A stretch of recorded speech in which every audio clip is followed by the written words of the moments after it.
Assalamualaikum warahmatullahi wabarakatuh.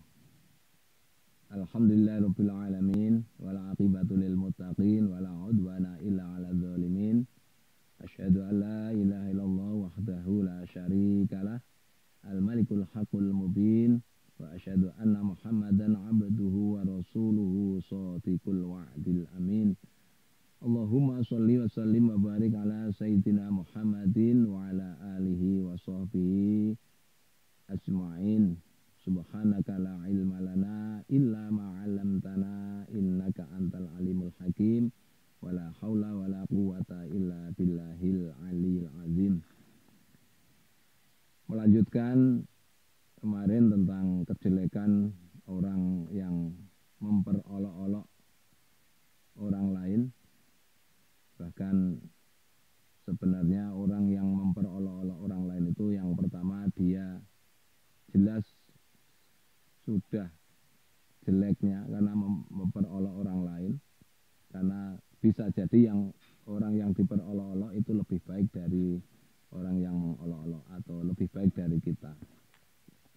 Maka di dalam ayat 12 surat Al-Hujurat Allah Subhanahu wa taala berfirman, ya ayyuhalladzina amanu jtanibu katsiran minadh-dhonn inna ba'dadh-dhonni ismu wa la tajassasu wa la yaghtab ba'dukum ba'du ayuhibbu ahadukum ayyakula lahma akhihi maitan fakarihtumu wattaqullaha innallaha tawwabur rahim.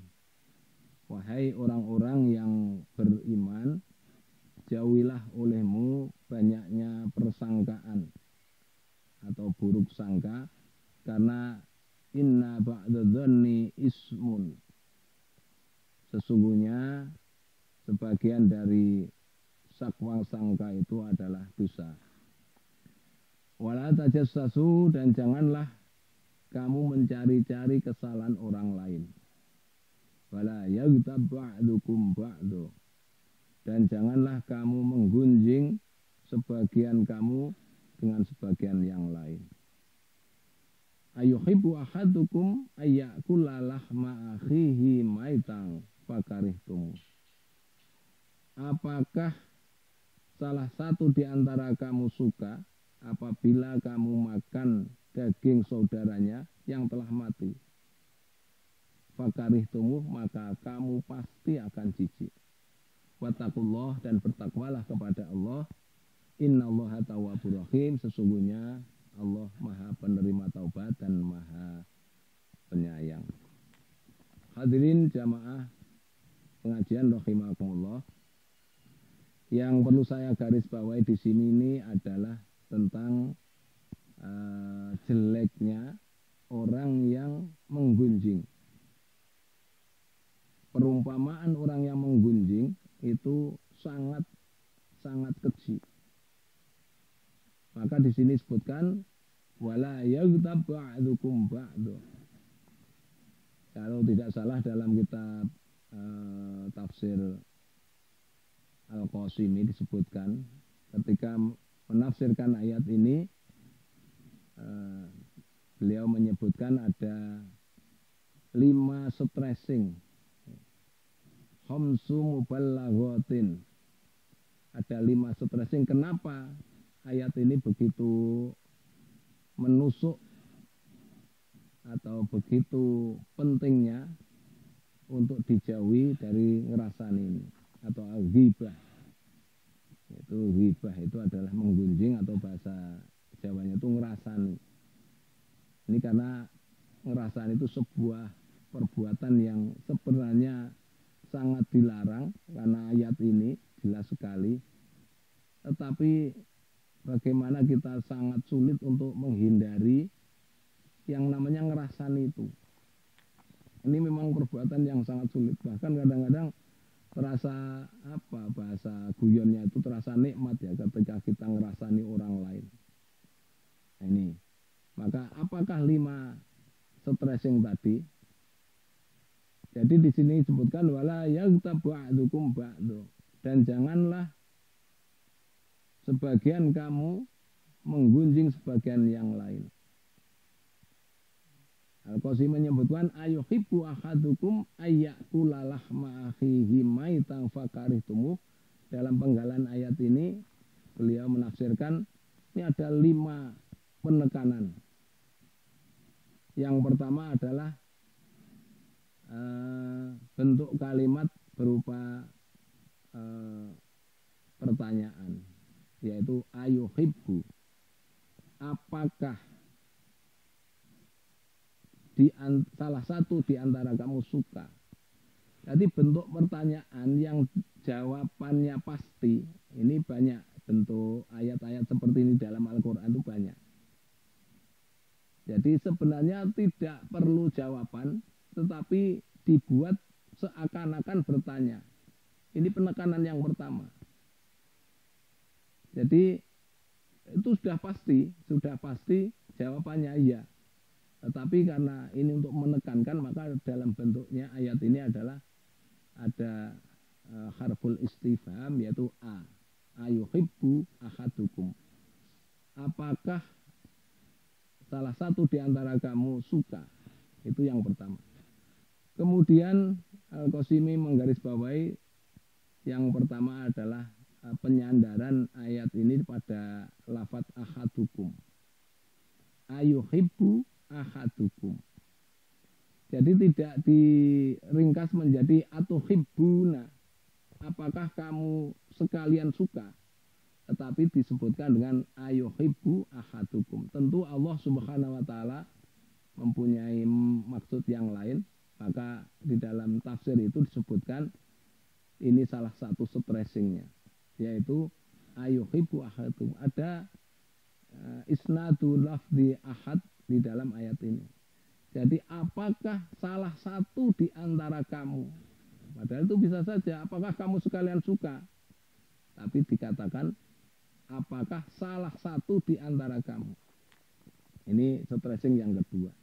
Jadi ada penyandaran lafaz ahad di dalam ayat ini.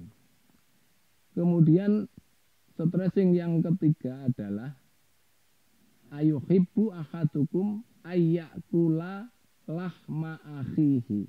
Ini ada 2 stressing. Yang pertama adalah jeleknya tentang perumpamaan orang yang menggunjing itu seperti makan daging saudaranya. Nah, makan daging saudaranya dalam arti bahwa ini berarti kita itu makan daging manusia. Kan jelas sekali ya. Jadi kalau kita mungkin ada yang jijik terhadap daging kelinci, itu masih dalam tanda petik wajar. Ada yang tidak doyan makan daging kambing atau daging sapi, tapi itu tidak sesuatu yang menjijikkan. Nah, dalam ayat ini stressingnya adalah apakah kamu suka, salah satu kamu suka makan daging saudaranya. Nah, ini. Jadi yang ketiga adalah makan daging manusia. Jadi di stressing yang ketiga itu adalah pertanyaannya apakah kamu suka makan daging manusia. Nah, stressing yang keempat adalah daging manusia itu adalah lahma akhihi. Daging manusia yang manusia itu saudaranya. Ini lebih parah lagi. Jadi bisa jadi ada orang yang makan daging manusia itu mungkin kalau manusia yang lain kemudian dia tidak kenal, mungkin masih ada dalam tanda petik ada wajarnya. Tetapi ini daging manusia itu sudah menjijikkan. Maka stressing yang keempat adalah daging manusia, yang manusia itu adalah akhihi, saudaranya. Nah, maka stressing yang kelima adalah ayakula lahma akhihi maitan, daging manusia, yang manusia itu saudaranya. Nah, Ini saja belum cukup, daging manusia yang sudah menjadi bangkai, maitan. Inilah stressing yang kelima. Jadi sebenarnya kalau mengingat ayat ini, kadang-kadang kita bisa sampai merinding ya, mengingat jeleknya ngerasani. Karena itu tadi, seperti kita makan daging manusia, manusia itu saudara kita sendiri. Nah, saudara kita itu saudara yang sudah menjadi bangkai. Maka ayat ini sangat jelas sekali, fakarih tumuh, maka pasti kamu akan jijik melakukan itu. Jamaah pengajian rahimakumullah, maka sekuat tenaga kita itu seharusnya menghindari yang namanya ngerasani atau menggunjing tadi. Maka kemudian diteruskan wattaqullah, dan takutlah kepada Allah dan bertakwalah kepada Allah Subhanahu wa taala, karena sesungguhnya sebesar apapun dosa kita, apabila kita mau bertobat, innallaha tawwabun, sesungguhnya Allah Maha penerima taubat. Sebelum ruh kita dicabut sampai tenggorokan, maka masih ada kesempatan untuk kita bertaubat, mohon ampun kepada Allah Subhanahu wa taala. Kemudian Allah itu juga bersifat Rahimun, Maha Penyayang. Jamaah sekalian, ini memang juga harus perlu latihan terus dari kita, dan harus kita ingat, apalagi di bulan puasa ini kita harus menghindari sekuat tenaga yang namanya menggunjing, karena itu salah satu perbuatan yang bisa menghilangkan pahala puasa kita. Kam min shaimin laisa min siyamihi laju wal atas. Banyak sekali orang yang berpuasa hanya mendapatkan lapar dan dahaga, karena salah satunya yang menghilangkan pahala puasa kita yaitu wal ghibatu, yaitu menggunjing. Semoga bermanfaat. Suatu saat kita lanjutkan dengan pembahasan yang lainnya, untuk selalu mengingatkan kepada kita sekalian, semoga Allah selalu membimbing kita di dalam jalannya yang lurus. Amin ya rabbal alamin. Akhirul kalam wallahul muwaffiq ila aqwamit thoriq. Wassalamualaikum